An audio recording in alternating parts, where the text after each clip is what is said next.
Welcome to smart education X Y Z. आज हम बच्चों कक्षा 10 का जो 12 मार्च को हिंदी का पेपर होने वाला है उसके जो 6 मोस्ट इम्पोर्टेंट प्रार्थना पत्र है उसके बारे में देखेंगे।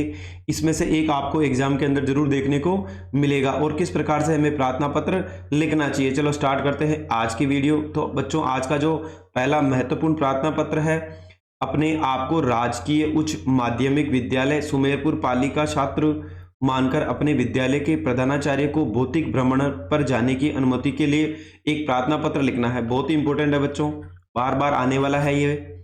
आपको क्या करना है, राजकीय उच्च माध्यमिक विद्यालय सुमेरपुर पाली का छात्र मानना है खुद को और अपने विद्यालय के जो प्रधानाचार्य है उनको भौतिक भ्रमण पर जाने की अनुमति के लिए एक प्रार्थना पत्र लिखना है। तो सबसे पहले बच्चों, अगर आपको स्कूल के अंदर प्रार्थना पत्र लिखना है तो सबसे पहले सेवा में श्रीमान प्रधानाचार्य महोदय, राजकीय उच्च माध्यमिक विद्यालय सुमेरपुर पाली। उसके बाद बच्चों यहाँ पर आपको हमेशा विषय लिखना है। किस बारे में है यहाँ पे, शैक्षणिक भ्रमण पर जाने की अनुमति हेतु, यानी यहाँ पर आपको शैक्षिक भ्रमण पर जाना है उसके बारे में लिखना है, यानी यह क्या हो जाएगा बच्चों, आपका विषय हो जाएगा। उसके बाद यहाँ पर बच्चों महोदय भी लिख सकते हैं और मान्यवर भी लिख सकते हैं। अगर आप यहाँ पर महोदय लिखते हो तो भी सही है। तो सादर निवेदन है कि मेरी कक्षा के सभी छात्र छात्राएं शैक्षिक भ्रमण पर जाना चाहते हैं। इससे हमारा ज्ञानवर्धन तो होगा ही, साथ ही अन्य जगह की ऐतिहासिक, सांस्कृतिक व प्राकृतिक सौंदर्य की जानकारी मिल सकेगी।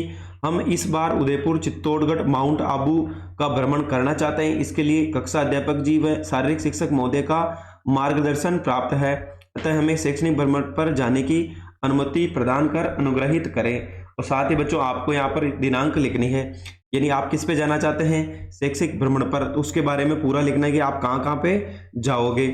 उसके बाद बच्चों नीचे डेट आ जाएगी, जिस डेट को आप ये एप्लीकेशन लिख रहे हैं। उसके बाद आपको यहाँ पर जो भी आपका नाम है, आपका आज्ञाकारी शिक्षक क्या नाम लिखा हुआ है यहाँ पर बच्चों, अजय कुमार है। जो भी आपको अगर नाम दे रखा तो वो लिखना है।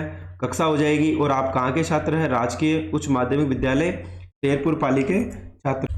आज का बच्चों जो दूसरा प्रार्थना पत्र है इम्पोर्टेंट, दूसरा है प्रधानाचार्य राजकीय उच्च माध्यमिक विद्यालय मंदसौर पाली की ओर से अपने जिले के मुख्य चिकित्सा अधिकारी को एक पत्र लिखना है जिसमें विद्यालय के छात्रों के स्वास्थ्य परीक्षण का निवेदन है। यानी आप राजकीय माध्यमिक विद्यालय मंदसौर पाली के छात्र हैं, आपको अपने प्रधानाचार्य को एक पत्र लिखना है कि मुख्य जिला शिक्षा अधिकारी, चिकित्सा अधिकारी को कि आपके जो विद्यालय के छात्र हैं उनका स्वास्थ्य परीक्षण किया जाए। तो कार्यालय प्रधानाचार्य राजकीय उच्च माध्यमिक विद्यालय मंदसौर, इधर आपको जो भी डेट है वो लिखनी है। इधर क्रमांक आ जाएगा राजकीय उच्च माध्यमिक विद्यालय मंदसौर, जो भी आपका क्रमांक है। उसके बाद प्रेक्षक कौन है, यानी किसके द्वारा लिखा जा रहा है, प्रधानाचार्य राजकीय उच्च माध्यमिक विद्यालय मंदसौर पाली। उसके बाद किसको लिखना, आपको यहाँ पर लिखना मुख्य चिकित्सा अधिकारी। तो सेवा में श्रीमान मुख्य चिकित्सा अधिकारी, स्थान का नाम क्या हो गया यहाँ पर, पाली हो जाएगा। उसके बाद विषय लिखना है, छात्रों का स्वास्थ्य परीक्षण करवाने हेतु महोदय, उपयुक्त विषयांतर्गत लेख है कि प्रतिवर्ष की भांति इस वर्ष भी शिक्षा विभाग के आदेश की अनुपालना में छात्रों का स्वास्थ्य परीक्षण विद्यालय परिसर में करना अनिवार्य है। इस संबंध में विद्यालय में अध्ययनरत 700 छात्रों के स्वास्थ्य परीक्षण के लिए चिकित्सकों की एक टीम अतिशीघ्र विद्यालय में भिजवाने की कृपा करें। यानी आपके जो विद्यालय के छात्र टोटल कितने हैं, 700 है, उनका स्वास्थ्य परीक्षण करना है। इसलिए आपको जो मुख्य चिकित्सा अधिकारी है आपके जिले के पाली के, उनको एक पत्र लिखना है। और यहाँ पर आ जाएगा किसके द्वारा लिखा जा रहा है, ये प्रधानाचार्य के द्वारा लिखा जा रहा है, यानी बहुदीय प्रधानाचार्य, और आपकी जो भी स्कूल है उसका नाम आपको यहाँ पर लिखना है।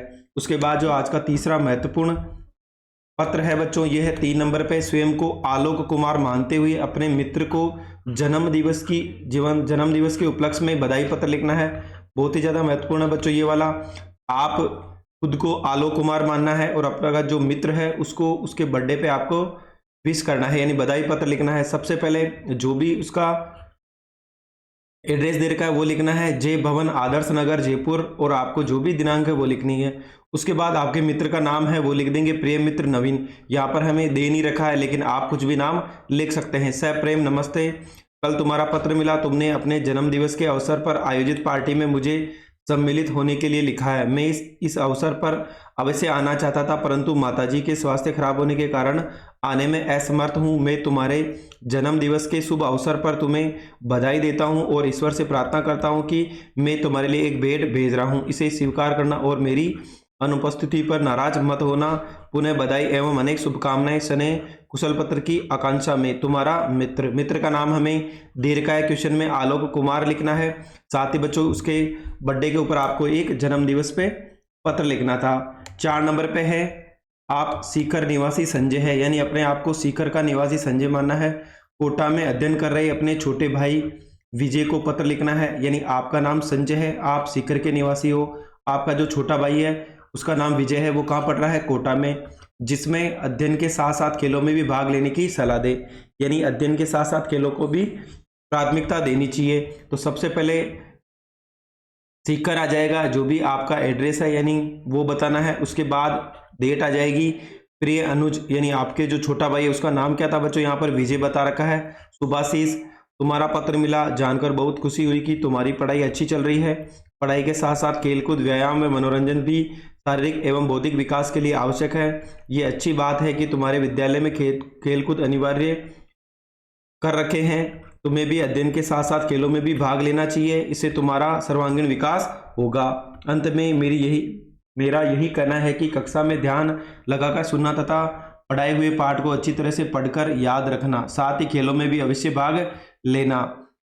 तुम अपने लक्ष्य को प्राप्त करो, इसी कामना के साथ तुम्हारा शुभेच्छुक क्या हो जाएगा बच्चों? संजय। यानी बड़े भाई ने छोटे भाई को पत्र लिखा है कि पढ़ाई के साथ साथ खेलों में भी ध्यान देना चाहिए। आज का बच्चों 5वें नंबर पे ये भी बहुत इंपॉर्टेंट है पत्र, देख लेते हैं एक बार इसको भी। आप आगरा निवासी क्या है? मनोहर है, यानी आप आगरा के निवासी मनोहर हो। अजमेर में अध्ययन कर रहे अपने भाई प्रभाकर को पत्र लिखिए कि अध्ययन के साथ साथ खेलों का भी उसको भाग लेना चाहिए। तो बच्चों ये जो 4th नंबर पे था, यही 5th नंबर पे आएगा, इसको हम स्किप कर देते हैं। 6 नंबर पे है छात्र कल्याण कोष या छात्र सहायता फंड से परीक्षा शुल्क की राशि प्राप्त करने के लिए अपने विद्यालय के प्रधानाचार्य को एक पत्र लिखना है, यानी परीक्षा शुल्क के लिए आपको आपके जो प्रधानाचार्य है उनको पत्र लिखना है। तो सबसे पहले सेवा में श्रीमान प्रधानाचार्य महोदय हो जाएगा। राजकीय उच्च माध्यमिक विद्यालय, जो भी स्कूल का नाम दे रखा हो वो लिखना है। विषय परीक्षा शुल्क के संबंध में, महोदय मैं इस विद्यालय में कक्षा 10 का विद्यार्थी हूँ। 2 वर्ष पूर्व मेरे पिताजी का निधन हो गया था। अब परिवार में कमाने वाला सदस्य कोई नहीं है। वृद्धा माताजी घरेलू काम करके किसी प्रकार घर का खर्चा चलाती है। इस प्रकार आर्थिक स्थिति खराब होने से मैं परीक्षा शुल्क की व्यवस्था करने में असमर्थ हूँ। मैंने पिछली योग्यता परीक्षा में जिला स्तर पर द्वितीय स्थान प्राप्त किया था और पूर्व कक्षा में विद्यालय से मुझे छात्र कोष से आर्थिक सहायता मिल गई थी। अतः प्रार्थना है कि इस वर्ष भी मुझे परीक्षा शुल्क की राशि छात्र सहायता कोष से दिलाकर अनुग्रहित करें। यहाँ पे आपकी जो भी डेट है वो लिखनी है, दिनांक, और यहाँ पर आपका नाम आ जाएगा। यानी आप कक्षा 10 के छात्र हैं, आपको क्या करना है, अपने जो स्कूल के प्रधानाचार्य है उनको एक पत्र लिखना है कि परीक्षा शुल्क से उसकी जो भी स्कूल की फीस है वो माफ़ कर दी जाए या वहाँ से भर दी जाए, क्योंकि आपके जो पिताजी हैं उनका स्वर्गवास हो चुका है। तो बच्चों आज ये हमने टोटल 6 थे, लेकिन एक तो हमने डबल दे दिया, इसलिए बच्चों टोटल हमने आज 5 महत्वपूर्ण प्रार्थना पत्र देखे हैं। इनमें से एक आपको एग्जाम में अवश्य देखने को मिलेगा। अगर आपको हमारी मेहनत पसंद आई हो तो चैनल को लाइक करें, सब्सक्राइब करें और अपने दोस्तों के साथ भी शेयर करें। Thank you.